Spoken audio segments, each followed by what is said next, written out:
안녕하십니까. CNGTV의 조영식입니다.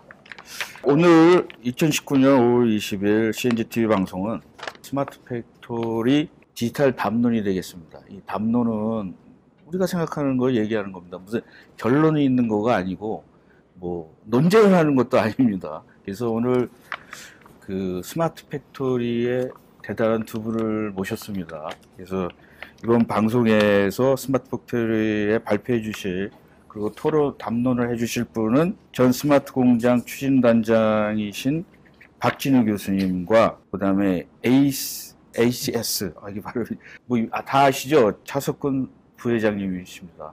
뭐 여기 오신 분들은 두 분을 굉장히 다 아실 거예요. 그래서 오늘 나와주셔서 감사드리고요. 한 분씩 좀 우리 교수님부터 한번 좀 네, 개인적으로 좀 반갑습니다. 네. 저는 박진우라고 하고요. 2018년 2월 달에 명예퇴직을 했습니다. 1985년부터 한 30여 년 서울대학교 산업공학과에서 자동화, 캐드캠, CIM, ERP, MES 이런 쪽을 강의해 왔습니다. 예, 그리고 부사장님도 또 뭐. 네, 안녕하십니까. 저는 ACS의 차석근입니다. 저는 원래가 이제 전공이 이제 지역예측을 했고, 그다음에 주로 이제 초기에는 이제 머신 비전하고 그 마이크로웨이브 쪽에 관련된 지역 쪽 이런 쪽으로 하다가 88년도에 회사 설립하면서 지금은 이제 스마트 공장이라고 하는데 그 당시에는 이제 POP, MES 이런 거 출발을 해서 현재까지 부사장으로 재직하고 있습니다. 예, 그건 뭐 저는 이제 두 분 다 뭐 페북에서도 계속 하고 운동도 열심히 하시고.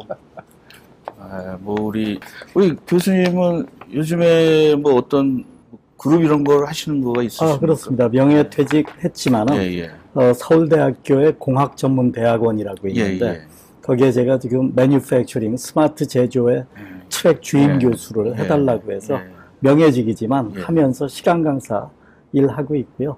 그 밖에 도와주고 있는 회사들이 있습니다. 아주 활동적으로 일하시고 있어서 뭐 많은 여기 있는 분들이 뭐 교감이 될 거라고 저는 생각이 듭니다. 그래서 우리는 은퇴는 없죠? 계속 일해야 되는 거죠? 그렇죠. 저희들이 일할수록 저희들이 연금을 축내지 않으니까. 그러게요. 이게 우리 젊은 분들한테 좋은 일 아닐까. 대신 우리한테 맞는 일을 해야죠. 젊은 사람들 일자리를 뺏으면은 안 되고.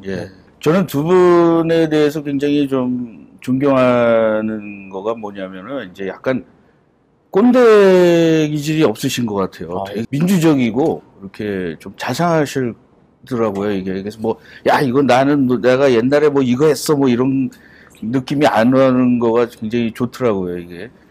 오늘 제가 뭐 두 분들은 굉장히 뭐 전문가지만 나름대로는 스마트 공장에 대해서 나만의 뭐 정의가 있다, 이런 게 있다면 좀 한번 말씀해 주시겠습니까?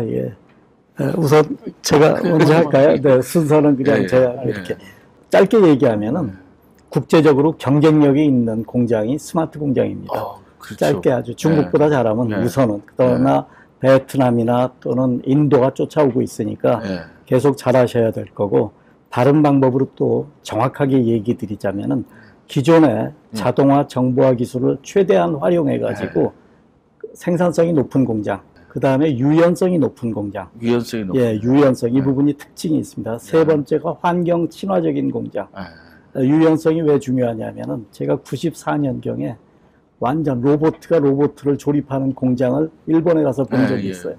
이 회사가 지금 법정 관리입니다. 자동화를 너무 많이 해가지고 시장 변동에 적응을 못해가지고 싫어합니다. 그게 스마트 공장 아닐까. 다시 말씀드리면 생산성 높고 유연성 높고 환경 친화적이어야지 미래에도 경쟁력이 있을 거다. 박 교수님이 얘기하신 대로 전적으로 동감하고요. 저는 이제 제가 여지껏 쭉 스마트 공장이라는 거를 이렇게 구축을 해오면서 느꼈던 거는 기업이 일단 생존을 해야 된다. 생존한다는 게 가장 중요하다고 생각합니다. 생존하기 위해서 뭐 스마트 공장을 어떻게 잘 활용을 해가지고 간단하게 얘기하면 뭐 새로운 시장을 창출을 하고 시장을 창출을 하려면 오더를 받아야 되지 않습니까? 새로운 제품도 개발해야 되고 또 그거에 대해서 또 메인테넌스도 잘 해야 되고 그러기 위해서는 또 기업의 직원들도 거기에 맞춰서 변해야 됩니다. 예. 그러니까 이제 저는 이제 스마트 공장을 큰 그림에서 보면 생존을 위한 도구가 아니겠느냐. 그렇죠. 이렇게 간략하게 그냥 말씀드립니다. 예. 사실은 저희 세 사람이 약간 백그라운드가 틀려요. 저는 뭐 이제 좀 대기업 쪽에서 좀 주로 일했고, 우리 교수님은 또 학계 학자를 많이 하시고, 우리 그 차부사장님은 그래도 단기적으로 굉장히 살아남아야 된다라는 거 있지 않습니까? 그래서 저도 제 주위에 있는 분들 중에 자기가 회사를 운영하거나 좀 중소기업으로 하면 제가 이제 뭐 오래된 장기 전략 같은 걸 얘기하면은 그거는 지금 그때 살아남아야 되는데 근데 사실은 대기업 가면은 그 몸에 배거든요. 뭐 장기 계획이지 않습니까? 지금 당장보다는. 그래서 모두 다 필요하지 않을까. 그래서 우리 이제 세 사람이 한번 담론을 자기 나름대로 해보는 게 어떨까. 그래서 이런 자리를 마련했는데 참 좋은 얘기를 많이 들었습니다. 그 다음에 이제 이 스마트 공장이라는 거가 사실은 이제 뭐 옛날에도 뭐 스마트라는 말을 안 쓰지는 않았는데 이것이 이제 인더스트리얼 4.0 독일이라는 거 이런 거에서 유행을 시킨 거는 확실한 것 같아요. 그러면 그 스마트 공장이 이제 한국에 들어오면서 뭐 한국형 스마트 공장이라는 말을 많이 썼어요. 근데 처음에는 사실은 그걸 100% 다 이해하고 한국형 스마트 공장을 말하는 사람은 없었을 거예요. 근데 한국에 맞는 스마트 공장을 한국형 스마트 공장이라고 이제 가정을 할 때 현재 한국의 스마트 공장은 현재 상태는 어떻습니까? 아무래도 교수님이 잘 아시죠. 교수님은 현재 상태는 제가 모르고요. 네.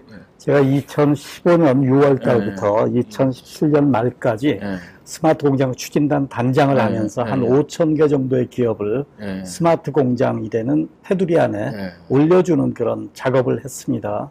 그 당시에 어떤 일이 있었냐면은 독일에서 이제 2013년부터는 국가 아젠다로 인더스트리 4.0, 4차 산업혁명 이런 얘기들을 해왔는데 우리나라에선 클라우스 슈밥이 2016년 떠들고 그다음에 뭐 알파고 나오고 이게 4차 산업혁명으로 알고 있는데 우리 제조공학 쪽, 생산 쪽에 있는 사람들은 그 몇 년 전부터 알고 있었죠. 이게 그 당시에 어떤 일이 있었냐. 2015년 6월경에 산자부에서 도와달라고 그래요. 왜 그럽니까? 그러니까 중국이나 이런 후발 개발도상국한테 우리나라 기업들이 다 죽어간다 이거예요. 중소제조업이. 방법이 있겠느냐? 방법이 있다. 할 거를 제대로 안 해서 그렇지 충분히 방법이 있다. 그래가지고 그때 도와주기 시작을 했는데 그거를 할 때 재미난 에피소드가 있죠. 대통령이 우리 여자 대통령이 독일에 갔더니 4.0 그러는데 우리나라는 뭐 3.0 하고 있냐고 야단을 쳐가지고 이게 스마트 공장 추진단 사업이 좀 힘을 받은 측면이 있는데 5천 개 기업을 도와줬는데 제대로만 하면은 히든 챔피언으로 큰다. 그래서 2016년까지 끝낸 기업들을 2017년에 한번 조사를 해봤더니 생산성이 30% 올랐고요. 그 다음에 고용도 증가했어요. 기업당 평균 2.2명.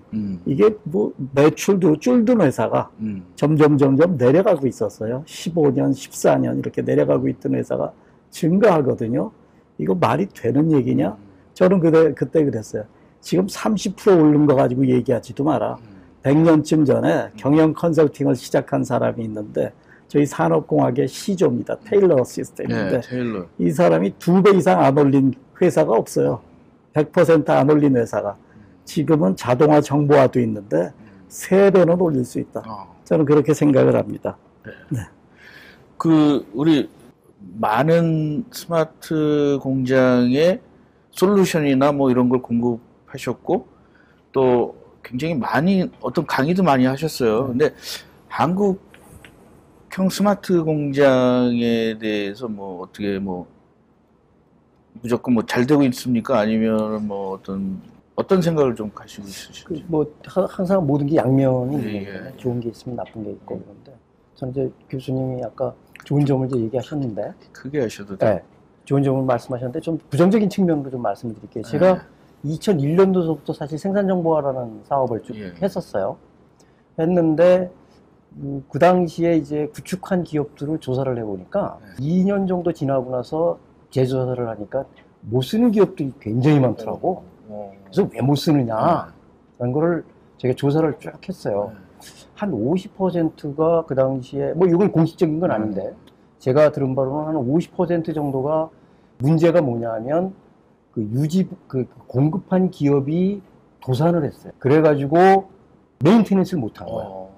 그러니까 정부에서 상당히 좋은 취지로 해가지고 잘 했는데 기업에서 못 쓰니까 사실 말해도 굉장히 그러니까 생산성도 떨어지고 그렇게 되는 거죠.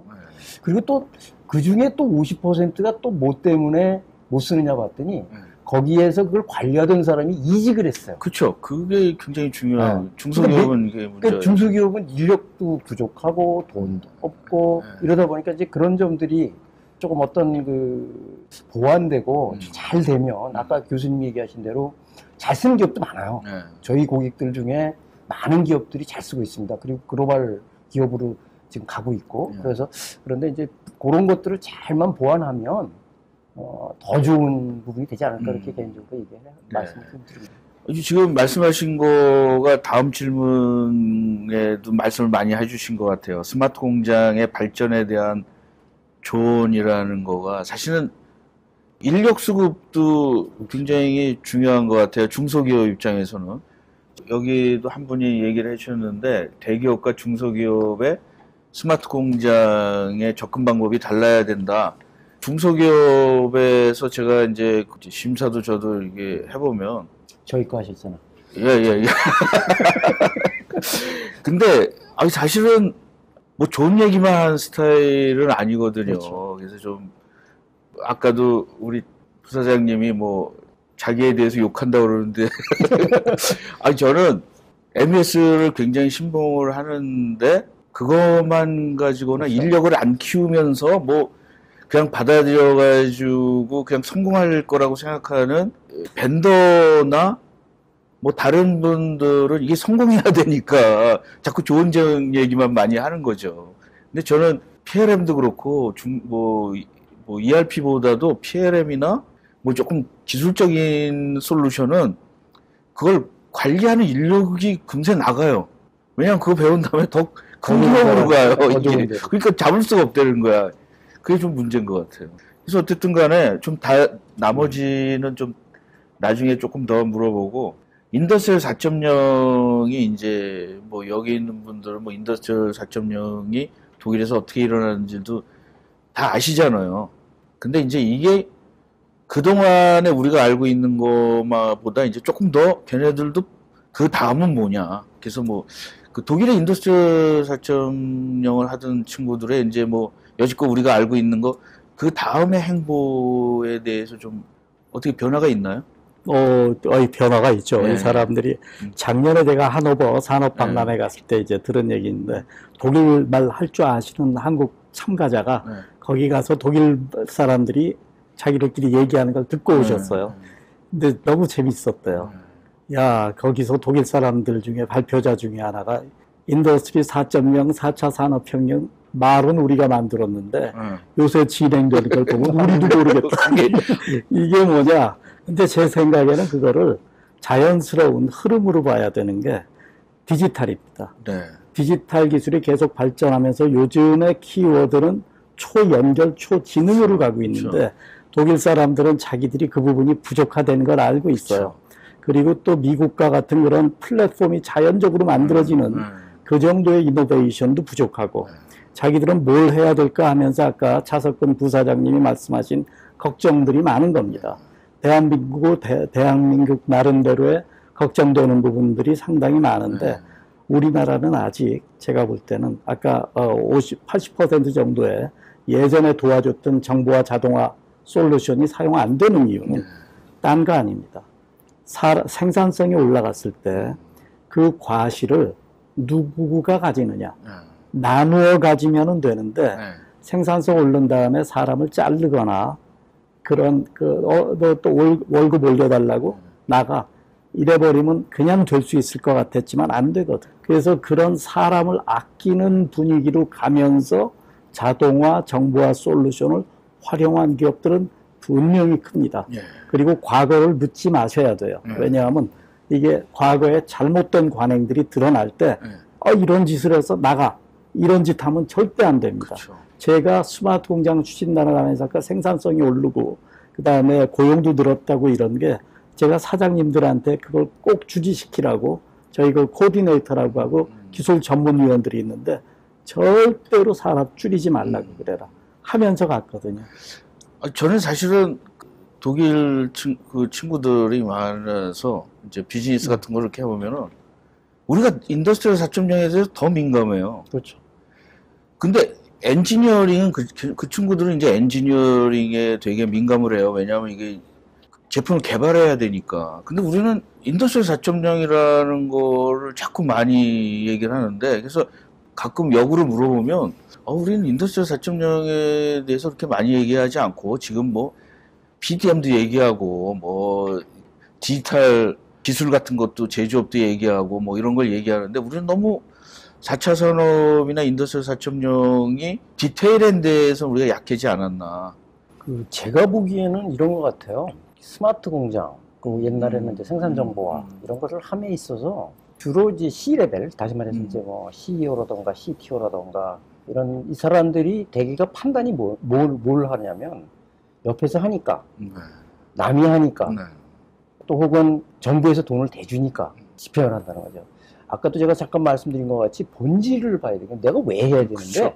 왜 이게 정말 기업에 들어와서 이 솔루션이 뭐 PLM이 됐던 뭐 그런 걸 떠나서 이게 우리 회사에 진짜 정착을 해서 그 아까도 말씀드린 생존을 위해서 새로운 시장을 개척을 하고 비즈니스가 돼야 되는 도구를 써야 되는데 본질 자체에 대한 부분에 대한 이해도가 많이 부족해가지고 그러지 않았느냐는 게 제 개인적인 생각이고요. 근데 사실 그거는 여기 두 분이 연륜이 쌓여서 그 본질에 대해서 알 수 있는 거예요. 저도 중급에 있는 나름대로는 뭐 차장 이런 친구들도 내가 본질에 대해서 얘기하면 잘 모르더라고요. 그렇죠. 당연하죠. 왜냐면 자기 하던 것만 하니까 맞습니다. 이 본질이 참 쉽지가 않은 것 같아요. 그래서 죄송합니다. 그래서 본질을 알다는 게 누가 알겠습니까? 그 회사의 C 레벨밖에 몰라요. 그렇죠. 근데 이런 스마트 공장 도입하는데 차장, 과장들이 스터디하면 아까 말씀하신 대로 그 사람들은 그것만 본단 말이죠. 그러니까 회사 전체에 필요하다는 거를 못 느끼고 여기에 제가 이제 하면서 많은 회사들이 왜 실패할까, 왜 잘 안 될까라는 걸 한번 이렇게 조사를 해보니까 제일 큰 게 두 가지예요. 첫째가 프로세스 이노베이션이 안 돼요. 그러니까 이런 게 새로운 게 들어오면 프로세스가 바뀌는 건데 전산화식으로 도입을 한다고 전산을 한다는 거죠. 그쵸. 정보화를 하지 네. 않고 지능화를 하지 않고 말해서 스마트 공장화를 하지 않고 이게 지금 두 번째. 두 번째는 체인지 매니지먼트입니다. 사람이에요. 결국은 사람이 바뀌지 않으면 저희 회사도 마찬가지입니다. 전적으로 공감입니다. 사람이 바뀌지 않으면요. 아무리 좋은 도구, 아무리 훌륭한 뭐 IoT 이런 거 해도 소용없어요. 근데 저는 이제 이런 생각을 하거든요. 우리나라 교육이 이렇게 아까도 유연 생산이라는 걸 말씀하셨잖아요.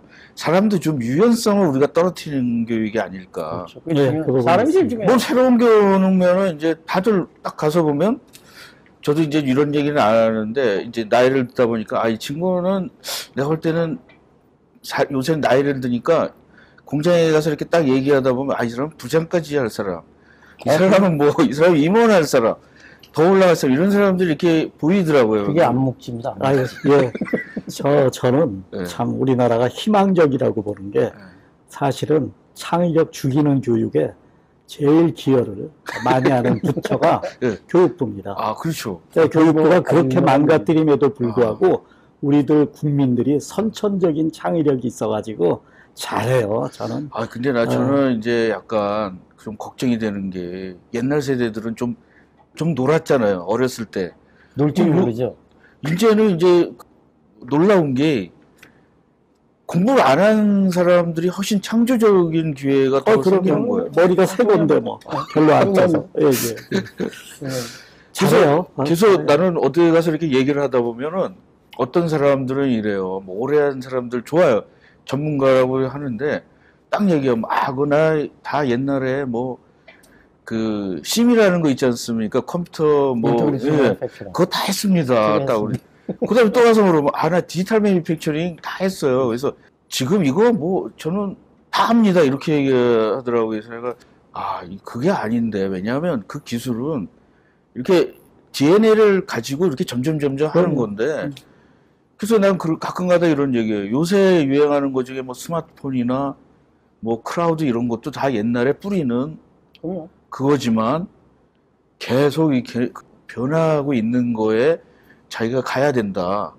나이 든 세대들 보면 딱 두 종류인 것 같아요. 나는 요즘도 이제 우리 4차 산업혁명을 막 얘기하면서도 택시나 뭐 이런 거 뭐 하면은 뭐 안 돼. 나는 내 밥그릇을 뺏지 마. 뭐 우버 나오면 막 이제 막 이렇게 이런 거가 싸워야 될, 극복해야 될 또 우리의 반경인 것 같아요. 지금 사실 그 새로운 어떤 솔루션 내지는 새로운 아이디어가 나왔을 때 받아들이는 거, 우리 택시 회사에 예전에 그 스마트 카드 결제 시스템 들어왔을 때 얼마나 반대가 많았습니까? 지금 이렇게 잘 쓰고 있잖아요. 우버나 다른 솔루션도 분명히 서로 윈윈으로 가게 할 수 있는데 참 대화 기술이 약한 것 같습니다. 지금 어디서 나와서 전 정부 때도 그랬는데 어디 와가지고 국민과의 대화 그러면서 100명 이렇게 있는 데서 질문하고 답하고 완전 쉬웁니다. 그렇죠. 그래서 우리끼리 이렇게 같이 담론하는 것도 주고받고 이런 가운데 저분 얘기하시는 게 뭐구나 하는 걸 알아듣게 되는데 한마디 하고 답변하고 뭐 국민과 대화했다고 이런 쇼에 이젠 넘어가지 맙시다 우리 국민들이. 아니 근데 대화를 하면 자기 싫은 사람도 좀 불렀으면 좋겠어요. 그렇죠. 바로 그래야죠.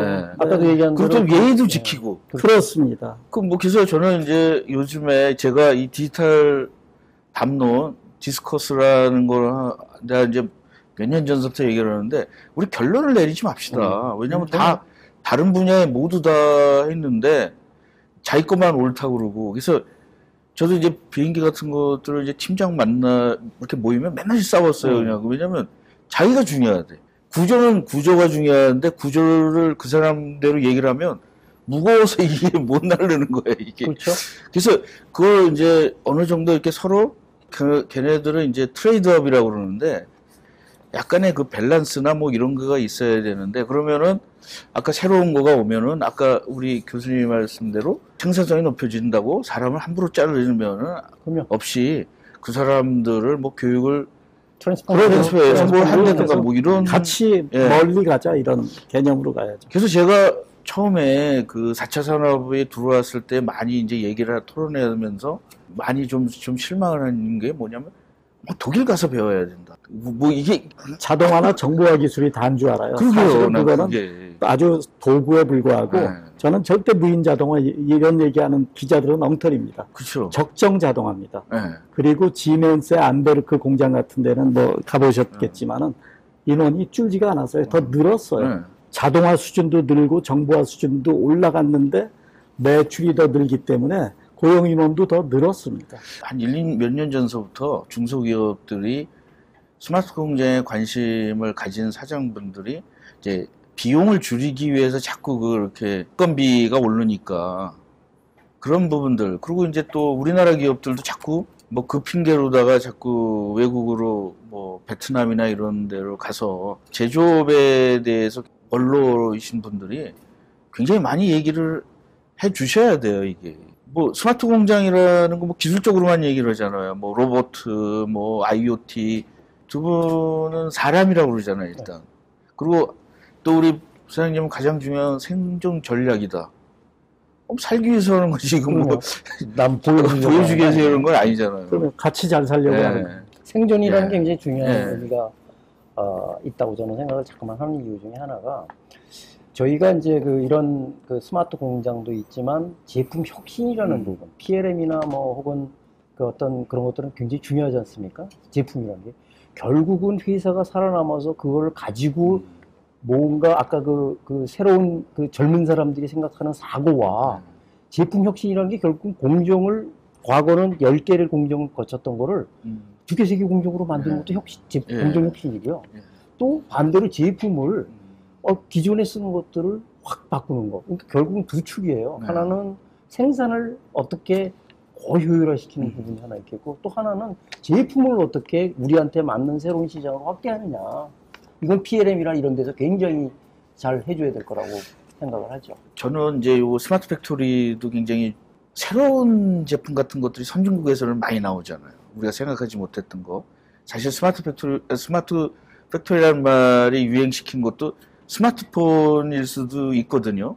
근데 그 스마트폰도 처음에 이제 미국 같은 데서는 막 새로운 것들이 많이 나와서 일자리를 좀 많이 창출이 되는데, 우리도 조금 젊은 사업가들이 비즈니스 모델도 좀 새롭고 제품이나 뭐 생산 방식도 이런 좀 아주 좀 창조적인 거가 나왔으면 하는데, 저는 좀 약간 좀 어려운 질문인데, 그 제조업이 일각에서 뭐 IT거나 어떤 친구들은 이제 제조업이 농업화돼 간다. 필요는 한데 사람이 자꾸 농업이라는 거가 이제 현대화되면서 사람은 적게 쓰고 생산은 더 많이 하는 수가 있고, 이건 뭐 좀 몇 사람들의 생각인데, 미국 같은 데서는 농업이 가능하잖아요. 뭐 조건이.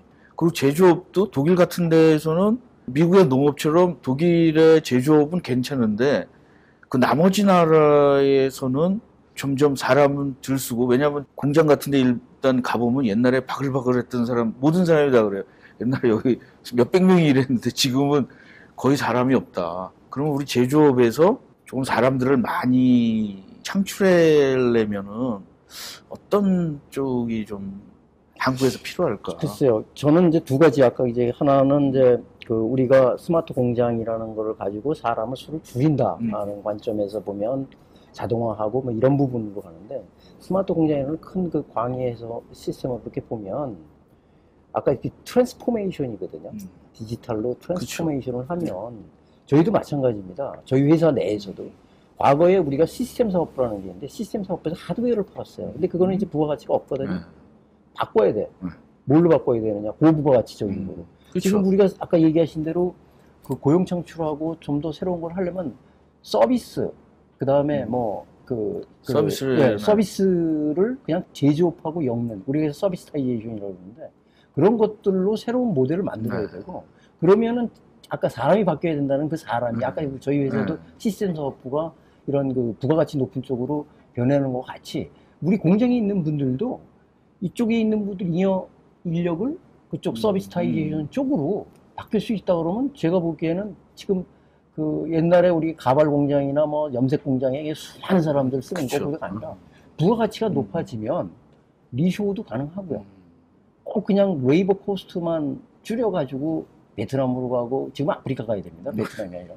그런 식으로 가야 된다고 하는 거는 너무나 이게 아주 이렇게 단편적으로 보는 거 아닌가. 교수님은 요새도 강의를 하시는데, 뭐 이제 제조업 그쪽일 거 아니에요. 나와서 이제 친구들은 또 단순 제조업이 아니라 또 생산을 어떻게 효율적으로 하나, 뭐 플렉시블을 하나, 뭐 이런 거에 일자리를 가야 될 친구들이지 않습니까?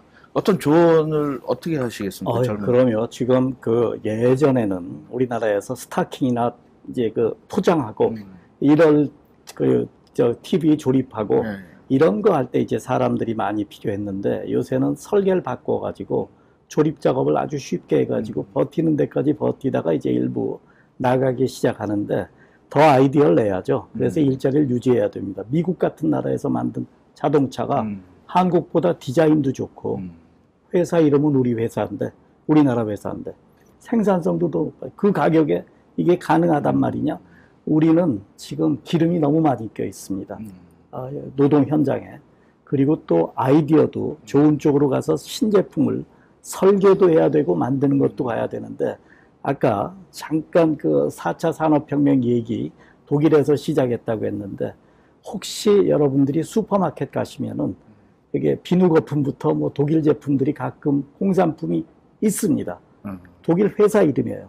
이 뒤를 보시면은 면도 크림에서부터 스킨 로션까지 메이드 인 저머니예요. 독일에서 만든 거예요. 그 미국 상표나 뭐 딴 데 붙어 있는 거는 메이드 인 뭐 동남아나 뭐 이렇게 어떻게 그게 가능할까? 가능했었는데 지금 중국이나 이런 한국 같은 나라가 잘해오니까 독일도 일자리가 없어지고 있다.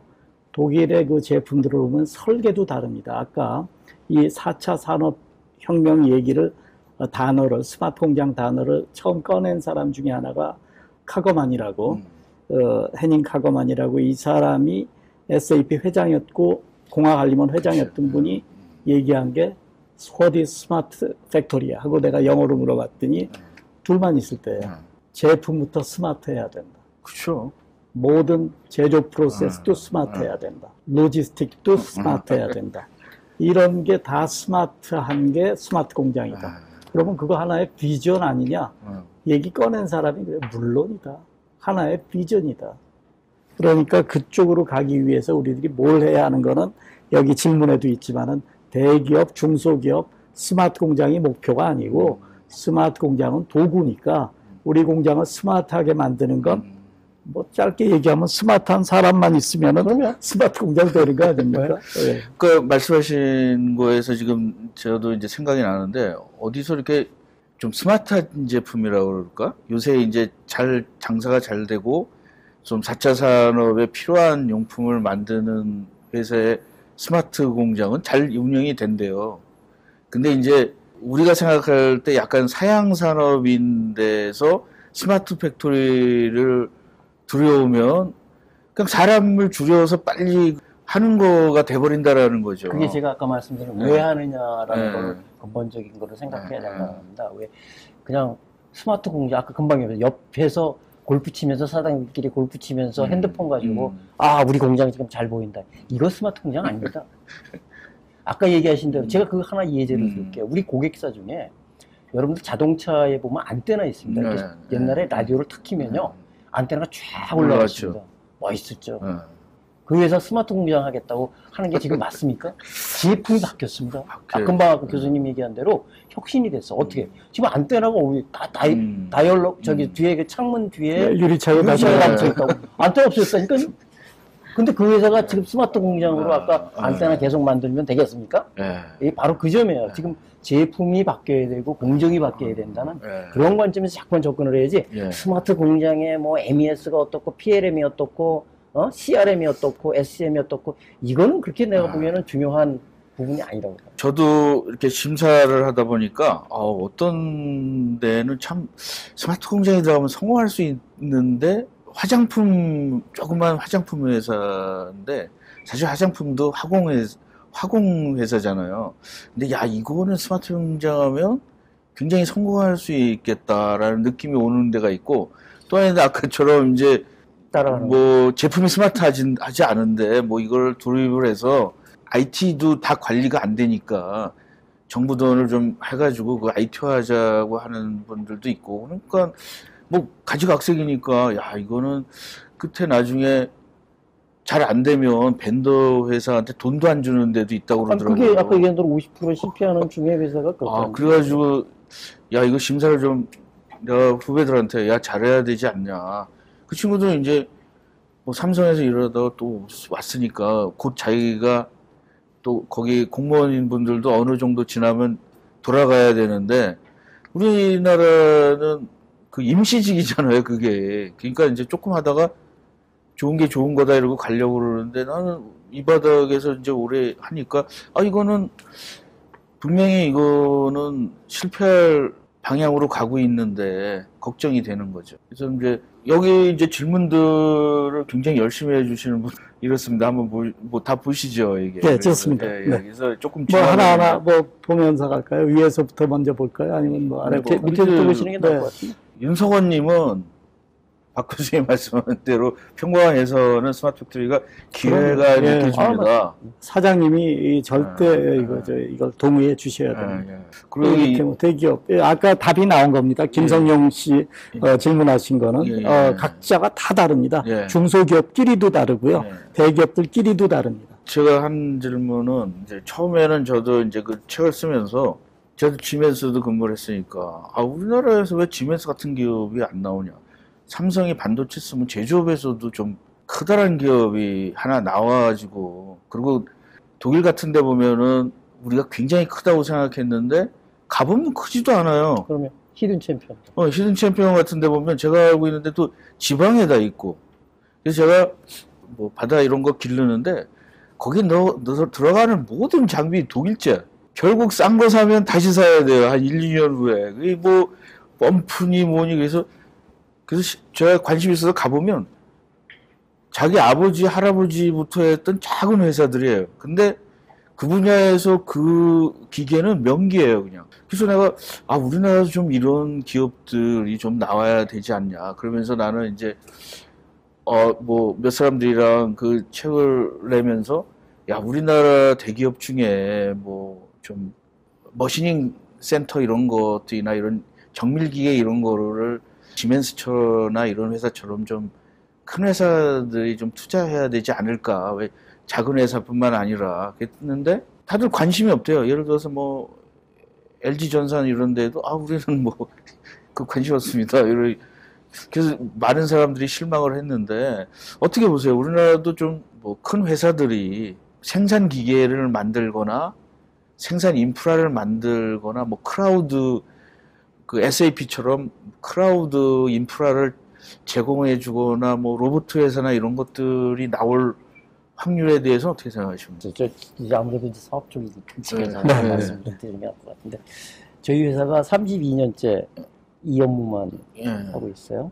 근데 제가 초창기에는 포스코나 현대자동차의 MES, 지금 이제 그 당시 전문 용어로 이제 ALC라고 그러는데 어셈블리 라인 컨트롤 시스템, 혹은 이제 포스코에는 생산관제 시스템 이런 것들을 했어요. 그 당시에는 저희가 주로 이제 대기업의 MES 부분을 했어요. 근데 다 아시잖아요. 포스코서부터 시작해가지고 우리나라 50대 기업은 IT 기업들이 다 있어요. 그쵸. 그래서 저희는 현대자동차 초창기에 저희 고객이었는데 그 현대자동차 그룹의 IT 회사가 생긴 거기 통해서 납품을 하게 되죠. 그러니까 우리는 마진이 줄 수밖에 없죠. 그쵸. 거기 아니면은 딴 데 할 수 없죠. 그러다 보니까 저희는 자꾸만 이제 밀려나는 거야. 근데 사실은 그런 거가 공정위원회에서 심사해야 되는 거 아닙니까? 공정위원회는 제가 잘 모르겠고 제가 그 부분은 아주 제가 말씀드릴게요. 기업에 계신 분은 조심스러우실 텐데 저는 은퇴한 교수니까 하고 싶은 대로 다 얘기하겠습니다. 저는 개인적으로 우리 국민들이 무지무지 똑똑하고 무지무지 열심히 사는 민족이고 정말 세계 최고로 올라가야 되는데 뭐가 약하냐? 우리들이 하는 일들이 밑빠진 독에 물 붓기 비슷합니다. 뭐가? 지금 정부 조직이나 이런 정치 시스템이나 이게 우리들이 일하는 걸 도와주는 게 아니라 못하도록 하는 거예요. 그러니까 모든 게 다 그렇습니다. 대기업과 중소기업 관계도 그래요. 대기업도 사장님 혼자, 회장님 혼자 움직이는 게 아니라 그 밑에 중역들은 자기가 먹고 살려면은 저 회장이 원하는 걸 해야 돼요. 회장은 돈만 알아요. 정치인은 표만 알아요. 이게 그쵸, 아니라 좀 더 멀리 내다보고 절대 다수의 절대 행복을 키우는 방법이 뭔가 하는 거를 우리나라에서 이제 나와야 할 때가 됐는데 지금 돈만 생각하고 있기 때문에 뭐가 불행합니다. 그래서 이 부분 아까 지금 말씀하신 대로 먹고 살만하게 돈을 대줘도 되는데 저는 소프트웨어 코스트는 함부로 깎는 거 아니라고 봐요. 그만큼 충분히 줘야 되고 그렇게 같이 더불어 가야 되고 모든 대기업과 중소기업 관계도 그렇게 가야 되는데 이쪽을 쥐어짜서 내가 더 이익을 보겠다.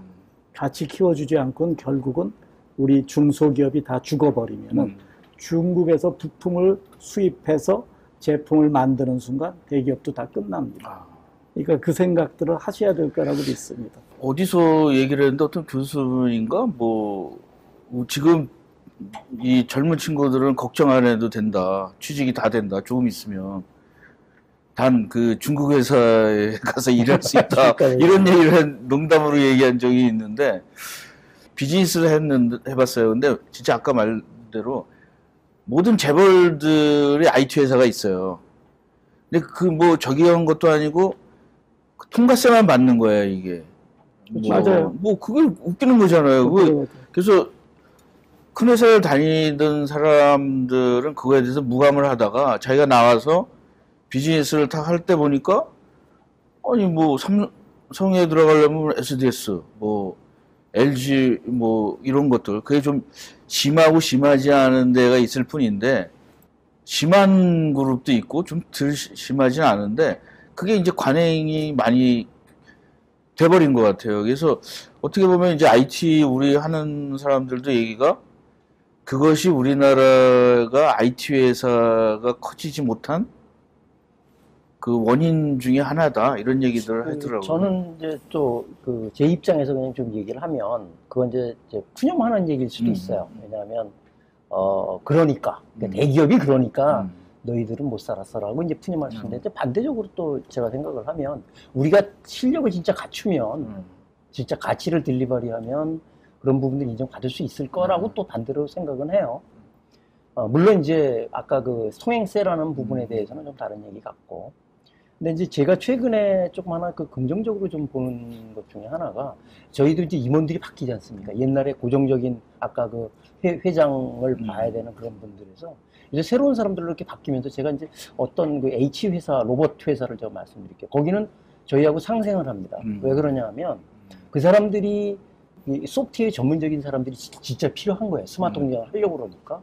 그러니까 저희 같은 회사는 뭘 하고 있냐면 다양한 기계하고 인터페이스. 그 회사는 현대 쪽에 관련된 일밖에 못 해. 삼성이 못 팔아.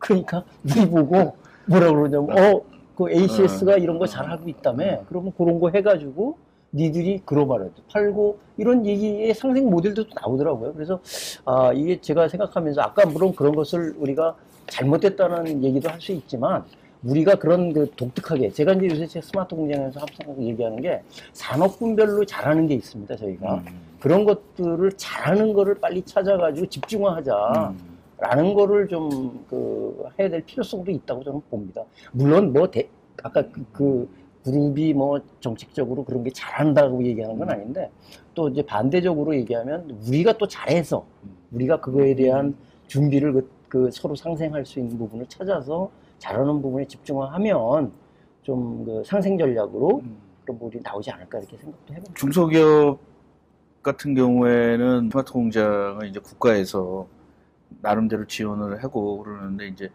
대기업은 각자들 하고 있잖아요. 그러니까 대기업 우리가 그 독일의 인더스트리얼 4.0 그 이렇게 그 비즈니스 그룹처럼 우리도 대기업끼리 모여서 뭐 하는 게 있나요? 지금 그건 없고요. 제가 지금 알고 있기로는 우리가 이제 표준화 회의 제가 이제 표준 지원 활동을 하고 있는데 저희가 좀 하는 거는 표준 관점에서 좀 그런 그 대기업하고 중소기업 간의 이런 상생 부분들을 좀 얘기를 하고 있고 지난주에 저희가 워크숍도 했어요. 그래서 이제 LG전자에서도 와서 자기들의 그 MES 시스템이라던가 표준 시스템에 적용하는데 그 컨선도 얘기했고 그러는데 저희가 이제 표준 관점에서 좀 그런 얘기들을 조금 일부 좀 하고 있습니다. 그러니까 저는 그게 궁금해요. 왜 인더스트리얼 독일 가서 인더스트리얼 4.0에 대해서 막 얘기를 하면서 그러면 왜 걔네들의 그 커다란 프레임워크 있잖아요. 인더스트리얼 4.0에는 학계도 있고 뭐 대기업들 뭐 거기 보면은 뭐 SAP 회장도 오고 지멘스 회장도 있고 올해 바뀌었습니다. 저기 그 SAP 회장에서 이제 인더스트리 4.0이 그 페스토의 그 CTO가 근데 그런 기업들이 한 20-30개들이 모여가지고 뭐 어떤 백서도 내고 근데 우리는 사실 표준은 정기적인 것도 아니고 그 같이 외국에 커다랗게 이렇게 전략도 아니고 제가 항공기업할 때 T50 이런 것도 항상 최고의 무기만 파는 건 아니거든요. 틈새 시장도 있고, 뭐, 너무 비싸서 독일의 걸 다 못하는 나라도 있는 거거든요. 뭐, 여러 가지, 뭐, 규모나 이런 거. 근데 우리도 좀 그런 모임들이 뭐, LG산전이든, 뭐, SDS든, 뭐. 저는 그런 거에 대해서 우리가 얘기할 게 아니라 정부에서 역할을 잘 해가지고 그냥 우리한테 이렇게 가는 게 유리하겠다 하는 거를 정부에서는 그런 일 해주면 돼요. 그렇죠. 사실은. 근데 우리나라 경우에는 되게 공무원들이 전문성이 떨어집니다. 1년마다 순환 보직을 하기 때문에 꾸준한 정책적인 방향 설정이 안 돼 있고 그래서 기업들끼리 서로 협업해라 우리 같이 아무런 파워가 없는 사람들이 암만 얘기해봤자 그냥 허공에다 소리 지르기예요. 아니 근데 그러니까 그걸 해줄 수 있는 사람들이 움직여야 돼요. 아니, 지금 이렇게 보니까 이상한 거예요. 왜냐하면 독일에 관람단도 이렇게 가는데 갔다 와서 한 번 보고 또 다시 그냥 흩어지는 거잖아요. 그렇죠. 그래도 저는 절반의 성공이라고 봐요. 독일이 어떻게 하고 있다 하는 것들을 봐가지고 자기 기업 내부적으로들은 잘들 하시더라고요. 그런데 아주 유명한 스토리가 있는데 그 유명한 S와 L 전자회사 두 개가 납품하는 회사들이 그런 IT가 다 달라가지고 두 가지로 다 넣어주고 있는 거예요. 양쪽에 다 납품하는 데가. 야, 이거 좀 유저 인터페이스만이라도 하나로 좀 통일하면 안 돼? 하고 MIS 전공하신 교수님이 15년 동안 했었는데 안 됐어요. 그러니까 이렇게 되려면은 뭔가 이게 필요성이 있어야 되고 그걸 하려면은 조합이라든가 이런 데서 그런 걸 찾아내가지고 정책적으로 서포트하게 해주면은 가능할 겁니다. 독일같이. 예, 그러면 이제 조금 한 10분 정도 돼가지고 이제 질문을 이제 좀 시작을 해보겠습니다. 가까운 데부터 해보는 게 어떨까? 질문에 AI가 스마트 팩토리 이끄는 핵심이라고 보시나요? 그렇다면 결국 빅데이터를 가진 글로벌 기업체들이 세계 시장을 지배하는 것으로 보이는데 우리나라의 시장 규모로 될런지요? 사실은 오늘 뭐 IT 쪽은 좀 얘기를 안 했어요. 뭐 AI나 뭐 이런 거는 주제가 이제 막 하다 보니까 뭐 빅데이터도 나오고 근데 저는 이제 우리 그러잖아요. 뭐 보니까 뭐가 나오면은 이게 슬로건이 나오잖아요. 뭐 스마트 팩토리 3만 개? 뭐 그리고 뭐 AI가 나오면 뭐 AI 전문가를 몇 년 안에 몇만 명 한다. 뭐 빅데이터도 나오고 뭐 그냥 나올 때마다 기사가 나오는데 그러고 나서 사람들이 다 잊어버리는 거예요, 이게. 우리나라 국민이 똑똑하고 뭐 부지런한데 잘 잊어먹는 것 같아요. 창조력이 있어서 그런지 몰라도. 제가 보기에는 이제 뭐 빅데이터가 되든 AI가 됐든 머신러닝이 됐든 가장 중요한 거는 기반 데이터가 없으면 아무 쓸모가 없습니다. 그렇죠. 이 부분은 제가 하나 말씀드릴게요. AI가 컴퓨터 공학 하시는 분들은 AI가 스마트 팩토리라고 막 주장하시는데 절반은 맞고 절반은 틀려요. 무슨 얘기냐면 AI를 이용해서 지금 현장에서 쓸 수 있는 게 거의 없습니다. 없죠. 그 다음에 AI가 이렇게 뭐 지금 할 것처럼 보여주고 있지만 AI가 벌써 겨울 윈터, AI 윈터를 여러 번 겪었어요. 그쵸. 그리고 2016년 5월 달에 제가 아는 신홍식 박사가 거기 동아일보에다가 대한민국에 AI 연구한 사람이 어디 있어? 다 죽였는데. 다 죽였죠. 그게 2016년 5월이거든요. 그 뒤에 내 전공이 AI다 하는 사람이 수백 명이 생긴 거예요. 아유, 컴퓨터 사이언스다 AI. 이렇게 돼서는 안 되고요. 사실은 AI가 미래에는 핵심이 될 겁니다.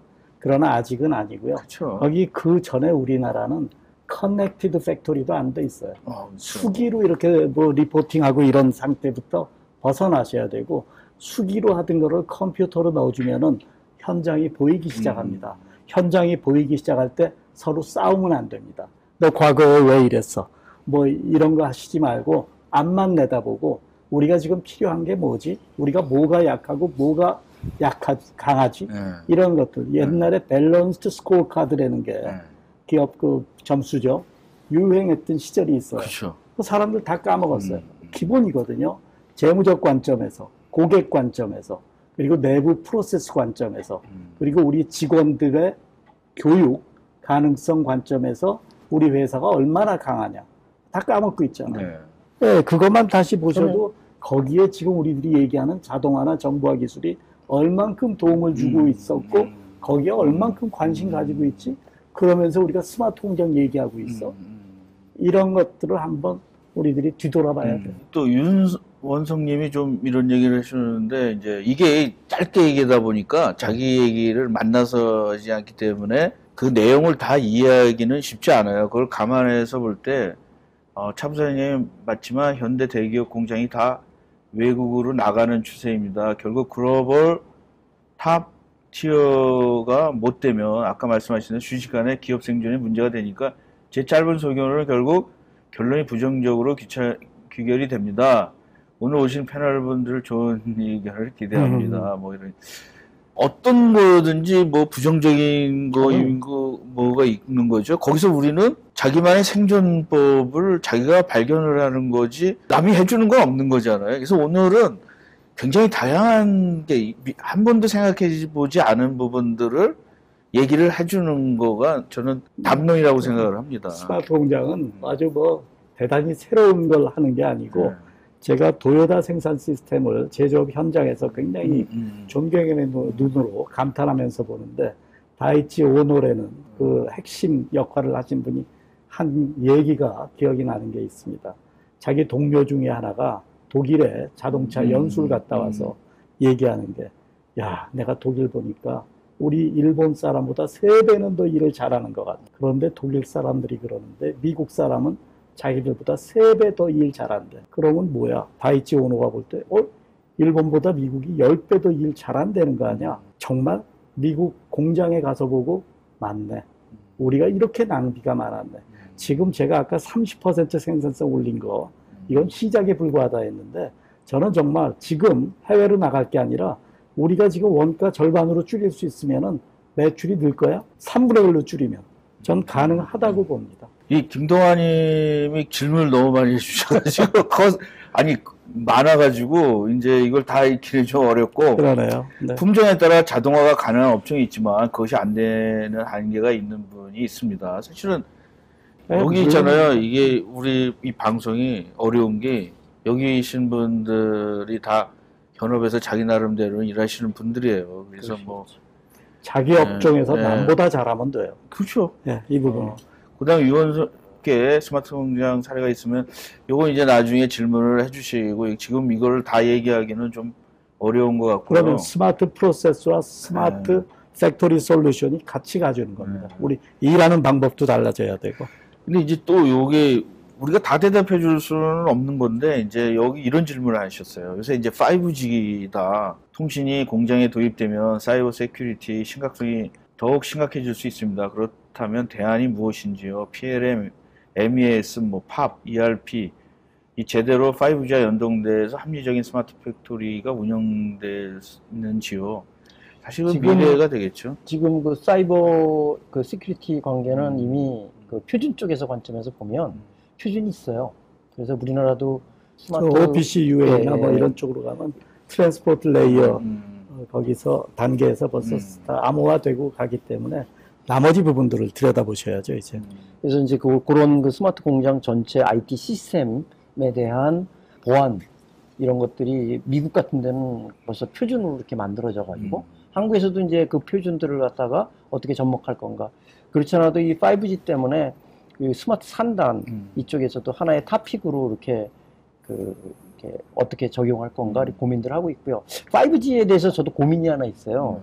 그 제가 이제 5G 포럼에 이제 가서 스마트 공장을 5G에 뭔가 이렇게 적용을 하는 게 뭐가 있을까 이런 질문을 받는데 저도 사실 뭐 문헌이나 뭐 독일의 뭐 이쪽에 컨소시엄도 얼라이언스도 있고 그러는데 이게 보면 딱 이렇게 실체적으로 이렇게 와서 닿는 게 좀 없는 거가 있어요. 근데 제가 그냥 개인적으로 느끼는 거는 아무래도 이제 고속화되고 그 신뢰성이 좋고 한 이런 점에서 보면 이 앞으로 이 디지털 트윈이라던가 그 IIoT 이쪽에 그 적용할 부분이라던가 또 AR도 있잖아요. AR, VR 쪽 뭐 이런 것도 저기서 다 뭐 우리들이 데이터 넣어주고 바로 볼 수 있고 지금 유리한 측면이 있습니다. 거의 시간이 이제 다 돼서 이제 끝나는데 제가 질문을 두 분께 이제 가장 어려운 질문 하나 딱 드리겠습니다. 오늘 사실은 두 분들이 이제 굉장히 연륜이 있으셔가지고 본질에 대해서 얘기를 하셨어요. 그래서 오늘 두 분의 이제 제 질문으로 끝을 마치겠습니다. 우리가 여기 있는 분들이 그 본질에 접근하려면은 한 가지 방법, 뭐 여러 가지가 있겠지만 본인이 쓰고 있는 중에 내가 어떨 때 딱 갔을 때 그 본질을 보려는 마음에 대해서 한 가지 좀 조언을 해주실 수 있다면 인생에 대해서 뭐 스마트 팩토리도 사실은 뭐 좀 지나면 또 다른 거 나오지 않을까요? 그렇잖아요. 이게 본질은 안 바뀌는 거잖아요. 그렇죠. 생존. 또 하나는 사람이 이제 사람이 삼성에서 그랬잖아요. 뭐 다 바꿔요. 가족이랑 저기 다 바꿔요. 빼놓고 가족이 바뀌면 안 되잖아요. 근데 어떤 총수는 뭐 가족만 바꿨다는 얘기도 있습니다. 제가 클라우스 슈밥이랑 같이 이제 회의하는데 들어간 기억이 나는데 그분이 앞으로 교육에 대해서 재미난 얘기를 했어요. 두 가지가 중요하다. 하나는 디지털 교육이다. 디지털 교육. 또 하나가 우리한테 와닿는 게 라이프타임 교육이다. 라이프타임 평생 교육. 평생 교육. 평생 디지털 교육을 해야 된다. 그래서 우리 지금 계신 분들이 우리 사이버 대학도 많고 프라임 컬리지라고 나라에서 해주는 그런 거기에 메카트로닉스나 이런 쪽 교육들이 있으니까 우리들이 공부하면서 가야 됩니다. 좋은 강의들이 많습니다. 이게 본질입니다. 오늘 뭐 다 여기서 올리시고 질문하는 거 있잖아요. 그거는 어떻게 보면 찻잔 속에 폭풍일 수 있어요. 내가 이 일을 하면 야 이거 코딩 왜 안 돼? 이거 뭐 안 돼? 그렇지만 지나고 나면 또 다른 더 커다란 본질이 있으니까. 저는 이제 아까 또 생존 얘기 하면서 마지막으로 저도 결국은 이제 생존이라는 말로 매듭을 짓고 싶은데 제가 이렇게 쭉 이런 사업을 한 32년째 쭉 하다 보면서 느낀 게 뭐냐면 저희도 직원들한테 딱 항상 하는 얘기 저희가 잘하는 거 있습니다. 우리가 그래도 32년 생존하는 거에 대한 잘하는 게 있는데 뭐냐. 이걸 아까 그 본질을 보고 우리가 잘하는 건 인터페이스예요, 사실. 뭐 다양한 기기하고 인터페이스하는 거 잘하는데 그거를 글로벌하게 그냥 단순히 한국에서 이런 게 아니라 표준이라던가 이런 부분하고 해서 글로벌하게 좀 나가면 저희가 새로운 비즈니스로 아까 얘기하신 대로 저희가 교수님 저한테 맨날 하시는 얘기 있어요. ACS가 글로벌 기업으로 이렇게 가야 된다고 맨날 애국적인 얘기를 하시는데 30년 동안 같이 이제 사실 그 점에 대해서는 제가 뭐 이렇게 그 아직 큰 기업으로 성장 못한 데서 항상 죄송스럽게 생각하는데 지금도 늦지 않았다고 봅니다. 우리 회사도 열심히 하고 또 교수님이나 박사님들이 도와주시면 될 거라고 생각을 하고요. 긍정적으로 보고 있습니다. 예, 뭐 우리가 다양한 거를 담론을 얘기한 거는 여러분들이 이렇게 딱딱하고 이렇게 이런 근육을 풀어주는 거라고 저는 생각해요. 머리에 딱딱한 거.